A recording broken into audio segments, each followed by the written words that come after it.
हे hello everyone. आज हम start करने वाले हैं टेक ओवर का सेकेंड पार्ट।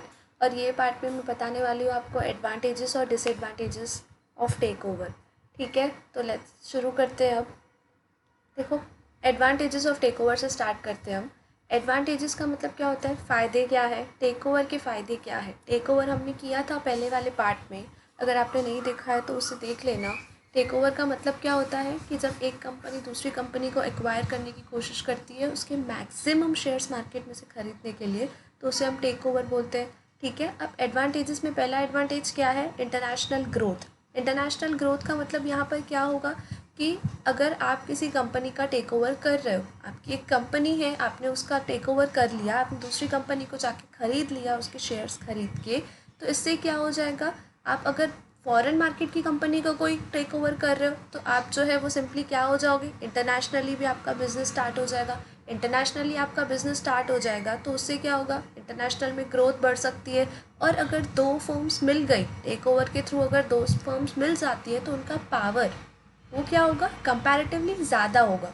पावर कंपैरेटिवली ज़्यादा कैसे हो सकता है कि अब पहले एक कंपनी थी, अब वो दो कंपनी का पावर लेकर चल रही है, तो वो अपने आप को इंटरनेशनल मार्केट्स में एक्सपांड भी कर सकती है, राइट। तो उसे एक्सपांड करने पर क्या हो जाएगा, ग्रोथ हो सकती है, बराबर। उसके बाद सेकेंड पॉइंट की बात करें तो यहाँ पर बोला गया है डाइवर्सिफाइंग प्रोडक्ट्स।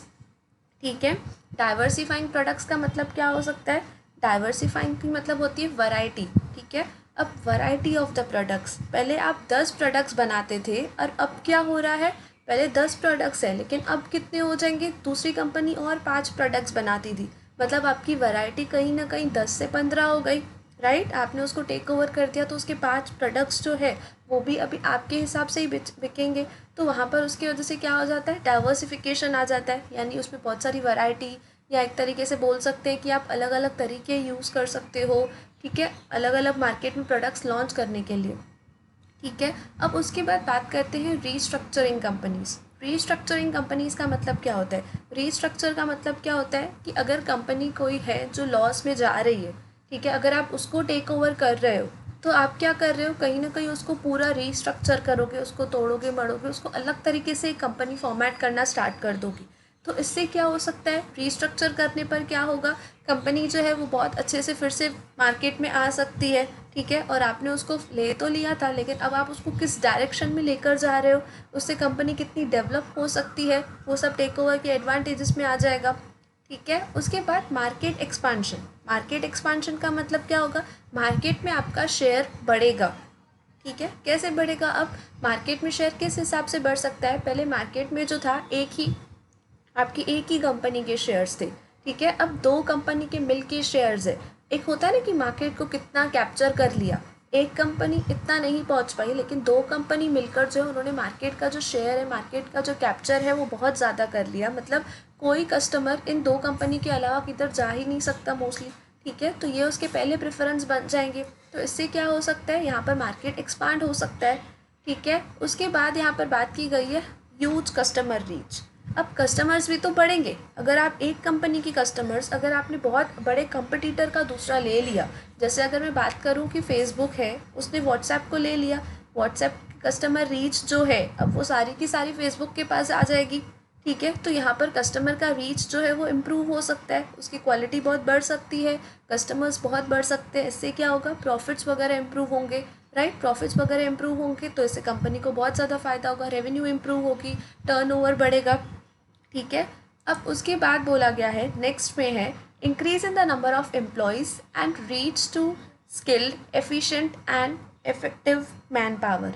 ठीक है, अब यहाँ पर इसका मतलब क्या है, इंक्रीज हो जाएंगे, नंबर ऑफ एम्प्लॉयज़ बढ़ेंगे कि नहीं बढ़ेंगे, एक कंपनी का टेक ओवर आपने जब कर लिया तो आपके पास भी तो एम्प्लॉयज़ थे, आपके एम्प्लॉयज़ और सामने वाली कंपनी जिसका आपने टेक ओवर कर लिया उसके एम्प्लॉयज़ दोनों अब क्या हो जाएंगे, मिल जाएंगे, वो एक टीम में काम कर सकते हैं, वो ज़्यादा अभी क्या हो जाएंगे, अब स्किल्ड लेबर आएगा हमारे पास, एक एफिशिएंट लेबर आएगा और एक बहुत अच्छा मैन पावर क्रिएट हो जाएगा, बराबर। क्योंकि दोनों कंपनी के अच्छे अच्छे एम्प्लॉयज़ आपके साथ क्या हो जा रहे हैं, एक साथ हो जा रहे हैं। ठीक है, अब इसके अलावा कुछ एक्स्ट्रा पॉइंट्स हो जाती हैं, जैसे रिजर्व्स एंड सरप्लस इंक्रीज़ हो जाते हैं। रिजर्व्स एंड सरप्लस किस हिसाब से इंक्रीज़ होंगे, रिजर्व्स एंड सरप्लस की अगर मैं बात करूं तो हर एक कंपनी के रिजर्व्स एंड सरप्लस में क्या क्या आता है, profit and loss, journal reserve, capital reserve, ये सारी चीज़ें अलग अलग आती हैं बराबर। ये जब सारी चीज़ें आती हैं तो इससे क्या हो सकता है कि जब दोनों कंपनी का मर्ज हो जाएगा, यानी एक तरीके से टेक ओवर, आपने किसी का ले लिया पूरा का पूरा बिजनेस, मैनेजमेंट आपके हिसाब से चलेगा अब वहाँ पे, तो कहीं ना कहीं रिजर्व्स एंड सरप्लस आप अपने हिसाब से एडजस्ट करके बढ़ा सकते हो, राइट। वहाँ पर इसकी वजह से एक तरीके से आप सेफ जोन में चल सकते हो, ठीक है। उसके बाद यहाँ पे पॉपुलैरिटी बढ़ती है, इंक्रीज इन पॉपुलैरिटी। अब जब पॉपुलैरिटी बढ़ रही है, पॉपुलैरिटी बढ़ेगी कैसे, पहले तो आपने टेक ओवर किया, ठीक है, तो पहले आप सबको पता चल जाएगा कि ये कंपनी ने इसको टेक ओवर कर दिया, ठीक है। तो पहले आप फेमस नहीं थे, बट अगर आपने कोई अच्छी कंपनी को टेक ओवर कर दिया तो आप फेमस हो जाओगे। दूसरी बात क्या बोल सकते हैं कि इंक्रीज इन टेक पॉपुलैरिटी में ये बात हो सकती है कि आप क्या करोगे, पहले आप क्या करते थे, एक कंपनी के प्रोडक्ट्स बिकते थे, अब आपके 2 कंपनी के प्रोडक्ट्स बिकेंगे, ठीक है। तो इससे एक तरीके से पॉपुलैरिटी बढ़ेगी, लोग आपको ज़्यादा जानने लगेंगे, वहाँ पर आप बता दोगे कि हाँ ये हमारी कंपनी भी है, ये हमारी ही है, इसका मैनेजमेंट हमारे हाथ में ही है। तो इससे क्या हो सकता है, आप ज़्यादा लोगों का तक पहुँच पाओगे। देखो अगर मैं बोल दूँ कि कैडबरी जो है वो अगर नेस्ले को ले लेता है, ठीक है, कैडबरी नेस्ले को ले लेता है, तो आप नहीं सोच सकते हो कि दोनों की मिल की पॉपुलैरिटी कितनी ज़्यादा हो सकती है, ठीक है। अगर दोनों का कंबाइन बेस आ गया हमारे पास तो डेफिनेटली जिसने लिया उसकी बेस जो है वो बहुत इम्प्रूव हो जाएगी। उसके बाद डिक्रीज़ इन टैक्स पेमेंट, टैक्स पेमेंट कैसे घटेगा, अब यहाँ पे देखो ए कंपनी है, ध्यान से सुनना, ये ए कंपनी है वो बी को ले रही है, ठीक है, तो वो गवर्नमेंट को क्या दिखाएगी लिखित में कि यहाँ पर हुआ क्या था कि मैंने इसको एक्वायर किया तो मेरा बहुत ज़्यादा खर्चा हो गया, मैंने इसका टेक ओवर किया, मैंने इसके बहुत सारे शेयर्स खरीदे तो अब मेरा बहुत एक्सपेंस हो गया, तो मेरा रेवेन्यू कम हो गया, जब रेवेन्यू ही कम हो गया तो मैं टैक्स कम पे करूँगी, ठीक है। सिंपल है, एकदम ईजी थे ये दोनों एडवांटेजेस, ठीक है। अब बात करते हैं डिसएडवांटेजेस की। डिसएडवांटेजेस में पहला डिसएडवांटेज क्या है, कल्चर क्लैशेस। कल्चर क्लैशेस का मतलब क्या होता है कि सपोज़ कि एक कंपनी है, ठीक है, ध्यान से सुनना, सारे एग्जांपल्स बोले जा रही हूँ मैं। ए कंपनी है, ठीक है, वो जो है वो एकदम रिलैक्स पोजीशन में काम करती है, एकदम मज़े से काम करते हैं, उनके ऊपर कोई भी प्रेशर नहीं होता है, ठीक है।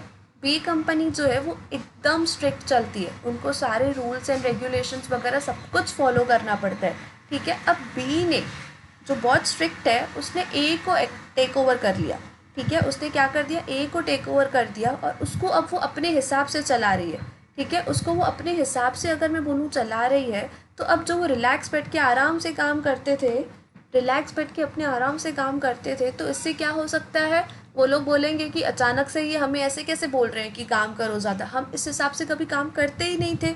तो यहाँ पर एक तरीके से उसके कल्चर क्लैशेस बन जाएंगे, ठीक है। अब उसके बाद बात आती है रिडंडेंसी। इसका मतलब क्या होता है, अब दोनों कंपनी के एम्प्लॉयज़ जब मिल गए, ठीक है, तो हमारे पास डबल एम्प्लॉयज़ हो जाते हैं, शायद उतनी नीड भी नहीं है, ठीक है, उतनी क्या है, नीड बिल्कुल भी नहीं है, नीड है ही नहीं, कैसे, क्योंकि एक ही पोजीशन पे जहाँ पर मुझे 10 लोग चाहिए थे अब वहाँ पर 20-25 लोग बैठे हैं, तो आप अपने रिसोर्सेज उन पर क्यों वेस्ट करोगे, तो आप उनको निकालने की कोशिश करोगे कि मैं इनको ड्रेन ऑफ कर दूँ, ठीक है, लेकिन आप वो भी नहीं कर सकते हो क्योंकि आप एग्जैक्टली बैठ के कैसे निकाल दोगे किसी और को, ठीक है। लेकिन अगर आपने सपोज निकाल भी दिया, आपने निकाल भी दिया, जो दूसरे बैठे हुए एम्प्लॉयज़ है उनके अंदर इनसिक्योरिटी आ जाएगी कि हमें नहीं कल को निकाल दिया जाए, ठीक है। अब उसके बाद जैसे थर्ड पॉइंट क्या बोला है, कॉन्फ्लिक्टिंग ऑब्जेक्टिव। कॉन्फ्लिक्टिंग ऑब्जेक्टिव का मतलब क्या होता है, मकसद होना, राइट। कॉन्फ्लिक्टिंग का मतलब क्या होता है, इस पे हम लोग झगड़ रहे हैं, एक ऑब्जेक्टिव पे हम झगड़ रहे हैं, यानी ए कंपनी का ऑब्जेक्टिव है कि हम मार्केटिंग बहुत करेंगे, ठीक है, ए कंपनी का ऑब्जेक्टिव क्या है, हम मार्केटिंग बहुत करेंगे। बी कंपनी का ऑब्जेक्टिव क्या है कि हमें इतनी मार्केटिंग की नीड ही नहीं है, हम इससे अच्छा वो वाला पैसा रिसर्च एंड डेवलपमेंट में लगा देंगे। दोनों कंपनी के ऑब्जेक्टिव डिफरेंट हो गए, एक सोच रहा है एडवर्टाइज करने का और दूसरा क्या सोच रहा है यहाँ पर रिसर्च एंड डेवलपमेंट करने का, तो यहाँ पर इनके कॉन्फ्लिक्ट्स आ सकते हैं, ठीक है। उसके बाद बात करते हैं इंक्रीज्ड डेट की। इंक्रीज डेट, अभी आपने जब टेक ओवर किया एक कंपनी का तो वहाँ पर क्या हो जाएगा, आपका कर्जा जो है वो बहुत बढ़ जाएगा, ठीक है, आपके पास इतना तो कैश रेडिली अवेलेबल नहीं है और सामने वाली कंपनी जिसको आपने टेक ओवर किया उसकी लायबिलिटीज़ भी अभी आपकी जिम्मेदारी है, तो यहाँ पर आपके ऊपर प्रेशर बहुत बढ़ सकता है, ठीक है। उसके बाद बात करते हैं मार्केट सैचुरेशन की। मार्केट सैचुरेशन का मतलब क्या हो गया? सैचुरेशन का मतलब होता है एकदम कम्प्लीटली डिजॉल्व हो जाना, ठीक है, मतलब समा जाना एक दूसरे के पॉइंट पे। अब ए और बी है वो एक दूसरे में जब समा गए, ठीक है, तो दोनों के कस्टमर्स लेवल पीक पे पहुंच गए मिलकर, मतलब वो दोनों अब एक साथ पीक पर पहुंच गए, एक ऐसे लेवल पे आ गए कि इसके बाद ग्रोथ ही पॉसिबल नहीं है। इसके बाद क्या है? ग्रोथ पॉसिबल ही नहीं है बिल्कुल भी। तो यहाँ पर इसके बाद डिसएडवांटेज होता है। क्यों? क्योंकि उसके बाद आप पैसे कमा ही नहीं पाओगे, आपका प्रॉफिट जितना इम्प्रूव ही नहीं होगा, वो स्टेबल कांस्टेंट ही रह जाएगा, ठीक है। तो उसको हम बोलते हैं मार्केट सैचुरेशन। हाई कॉस्ट, अब हाई कॉस्ट कैसे हो जाएगा कि अब यहाँ पे जब आपने टेक ओवर किया तो क्या आपने क्या 2000-3000 में किया रहेगा? नहीं, आपने करोड्स ऑफ करोड्स में पैसे भरे होंगे, ठीक है। बहुत ज़्यादा पैसे भरने की वजह से कंपनी का कॉस्ट बढ़ जाता है। उसके बाद बात करते हैं प्रॉब्लम्स ऑफ वैल्यूएशन।